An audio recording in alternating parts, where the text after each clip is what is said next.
এতিয়া নামাই দিছে কাৰ কাৰ লাখপতি হ'ব ইচ্ছা নাই এটাইও হাত নাদাঙে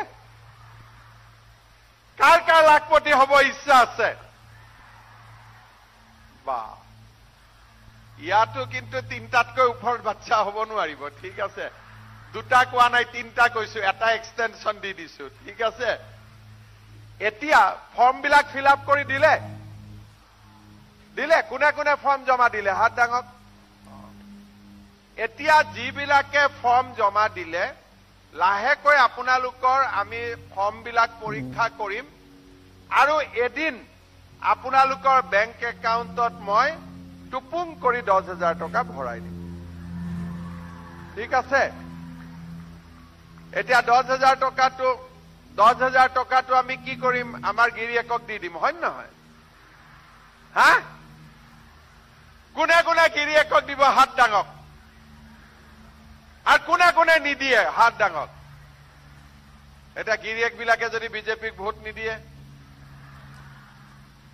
গিৰিয়েকৰ মতে ঘৰত ভোট হ'ব নে ঘৈণীয়েকৰ মতে কাৰ মতে হ'ব ভোট পাৰিবতো নহলে গিৰিয়েক বিলাকে মোক দিব ধৰি ঠিকছে যি নহওক সিহঁতকো মই ঠিক ঠাক কৰি ৰাখিছো বাৰু ঠিক আছে এতিয়া মা অলপ ৰগ নাপায়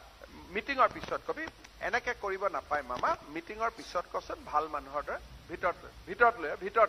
লৈ হওক এতিয়া আপোনালোকে 10,000 টকাটো লাখপতি হ'ব নোৱাৰে যিসকলে 10,000 টকাটো হাজবেণ্ডক নিদিব আৰু হাজবেণ্ডৰ পৰাও পাৰিলে অকণমান লৈ পেলাই আপোনালোকে 10,000 টকাটো লৈ সৰু সুৰা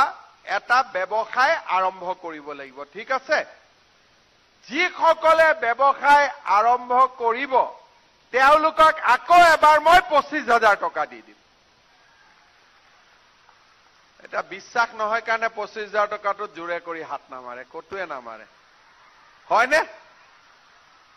আৰে মই দিম বুলি কৈছো যেতিয়া দিম এটা হাত চাপৰি মাৰি দিয়ক জোৰ কৰি ঠিক আছে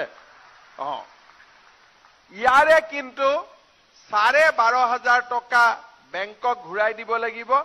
আৰু 12,500 টকা আপোনালোকে ফ্ৰী পাব ঠিক আছে 10 আৰু 25 কিমান হল 35,000 35,000 টকাৰ ভাল কৰি ব্যৱসায় কৰিলে 2 বছৰ 3 বছৰত আমি লাখপতি হ'ব পাৰিম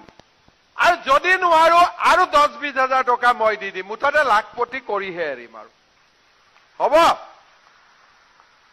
গতিকে এতিয়া আপোনালোকে ফৰ্ম জমা দিলে ফৰ্ম বিলাক ধুনীয়াকৈ পৰীক্ষা কৰি আপোনালোকক পইচাটো দি দিম হাজবেণ্ড সকলক ক'ব যে বেলেগ বেলেগ আঁচনি আহি আছে ঘৰত অৰুণোদয় পাম সব পাই যাম গতিকে এইটো টকা আমি এটা ভাল কামত ব্যৱহাৰ কৰিম হাজবেণ্ড ওয়াইফ দুইটা মিলি ভাল কামত ব্যৱহাৰ কৰক নহলে 10,000 টকা একেলগে কৰিলে গ্ৰুপটোতো আপোনালোকে 1 লাখ টকাৰ পুঁজি বঢ়াব পাৰিব 10 জনৰ গ্ৰুপ হয় নহয় 10,000 পালে গ্ৰুপটোত যদি 1 লাখ টকা দি দিও 1 লাখ টকা দিও আমি ভাল এটা সমূহীয়া